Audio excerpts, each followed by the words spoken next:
Hello বন্ধুরা, তো আমি মানে ডিসক্রিপশন দেখে বুঝতেই পেরেছো আর একটা নতুন ট্রিপে বেরিয়েছি। আর কোথায় যাচ্ছি সেটা বুঝতেই পেয়ে গেছো। আমার সঙ্গে আছে অর্ঘ্য আর রনি আছে ভেতরে, কারণ লাগেজ ওখানে রাখা আছে। তো বাড়ি থেকে বেরোনোর সময় লাগেজ টাগেজ নিয়ে দেখাতে পারিনি, কারণ অনেক ঝামেলা হয়ে গেছিলো, বিশাল স্ট্রাগল হলো। তো এখন ট্রেনে উঠে গেছি, ট্রেনে উঠে এখন শিয়ালদা ছেড়ে দিয়েছি। Bye bye Kolkata. তো ট্রিপ কেমন এনজয় করছি, কি কি হচ্ছে ট্রিপে, আমাদের সঙ্গে থাকো, তোমরা সব আপডেট পেয়ে যাবে।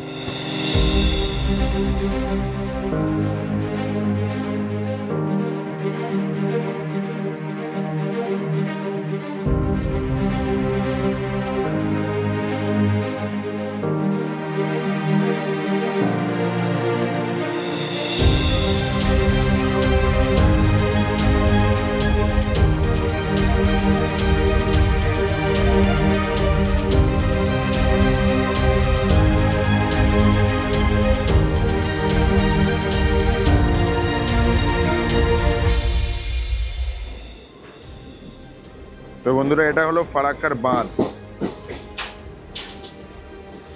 উফ, ফারাক্কার ব্রিজটা হেবি সুন্দর লাগছে। দূর দূরে ডেস্টিনেশন লোকেশন দেখো, দারুণ লাগছে।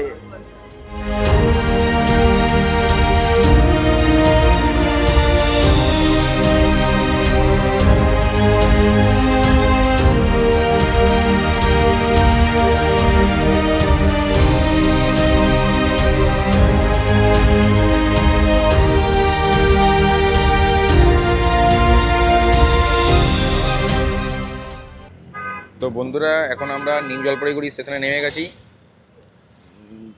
টাইম নামলাম কোনো 6:10 না, 6:10 নিয়ার বাই নেমে গেছি। তো এখন অটো ধরে যাচ্ছি আমরা তিনজনে।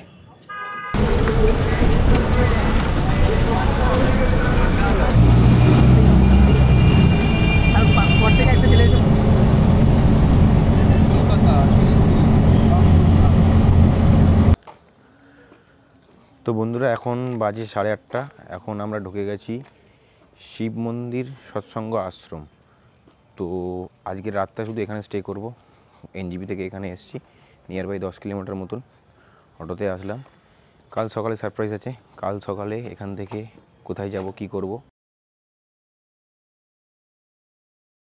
কালকে আমরা এখানে এসেছিলাম, এটা হলো শিব মন্দির অনুকূল ঠাকুরের আশ্রম। কালকে রাত্রেবেলা আমরা এখানে স্টে করলাম।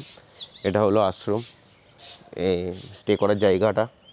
আর পেছন দিকে আছে আমাদের এই মন্দির, মানে সামনের দিকে ফ্রন্টে আছে মন্দির, আর ব্যাকে আছে এই আমাদের এই আশ্রম, যেটা তোমাদের এইবার ক্লিয়ার দেখতে পাবে। এইটা এখানে আমরা স্টে করলাম। আর সামনে মানে রাস্তার উপরে ফ্রন্টে আছে আমাদের মন্দির। চলো আমাদের মন্দিরটা দেখাই। খুবই দারুণ পরিবেশ, শান্ত পরিবেশ। কালকে রাতটা শুধু থাকলাম, এবার আমরা বেরিয়ে যাব। আর সারপ্রাইজ আছে তোমাদের জন্য একটা, সেটা তোমরা আগে দেখতে পারো ভিডিওতে। এটা হলো ভান্ডারা, এখানে বসে সবাই মানুষ খায়। এটা হলো আমাদের মন্দির। মন্দিরের পরিবেশটা কিন্তু খুবই দারুণ।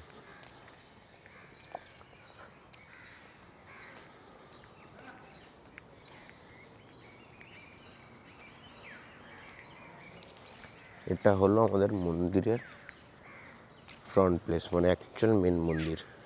আর এটা হলো মেন গেট। এখানেও প্রার্থনা হয় ডান দিকে। এখানে এটা হলো মেন গেট, ওটা হলো সাইড গেট, যেখান দিয়ে রনি আর অর্ঘ্য বেরোচ্ছে। আর তার পাশেই আছে আমাদের ক্যান্টিন।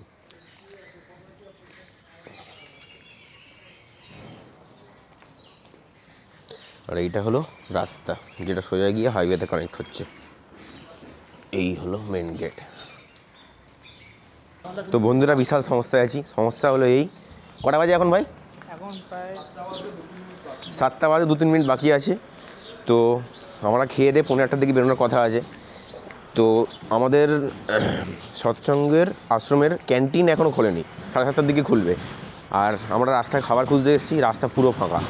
এই রাস্তা কালকের বিশাল ভিড় ছিল, মানে সন্ধ্যের দিকে আর কি, বাজার বসে এখানে, কিন্তু এখন টোটাল ফাঁকা। খাবারের সন্ধানে আমরা 3 বন্ধু এগিয়ে চলেছি। তো বন্ধুরা, খাবার পাইনি। খাবারের উদ্দেশ্যে গিয়ে আমরা এই রুটি পেলাম, 3টে রুটি আমি খেয়ে নিয়েছি, রনি খাচ্ছে। আপাতত চায়ের দোকানের জন্য অপেক্ষা করছি, চা বানালে চা খাবো। ব্যাস। তারপরে চা খেয়ে আশ্রমে যাব, ব্যাগ প্যাক করব। অটো আগে বুক করে রেখেছি, অটোওয়ালা আসবে, আমাদেরকে পিক করবে, তারপরে যেখানে যাব সেটা সারপ্রাইজ আছে, আগেও বলেছিল। তো এটা তো আমাদের দালান, আর আমাদের রুম ছিল 10 নম্বর, মানে ছিল বলতে কি আছে, আমরা বেরিয়ে যাবো কিছুক্ষণ পরে। আমাদের রুম হলো এইটা, একটা, দুটো, তিনটে, চারটে বেড, একটা টেবিল, আর পেছন দিকে ওয়াশরুম আছে। এখানে ওয়াশরুম, একটা বেসিন, আর এখানে এই জল গরম করার একটা হিটার দিয়েছে, আর বালতি অনেক করে দিয়েছে। বাট রুমটা ভালো, দারুণ, তাই তো অর্ঘ? এর থেকে আর কি বেশি পরিষেবা চাই তোমাদের? ভিডিওর সঙ্গে থাকো, দেখা হচ্ছে। তো বন্ধুরা, আমরা এখন আশ্রম থেকে বেরিয়ে গেছি, এখন যাচ্ছি আমরা ইস্টার্ন বাইপাস রোড, ওখানে একটা সারপ্রাইজ আছে। আর আমরা তিনজন, রনি, অর্ঘ, আমি।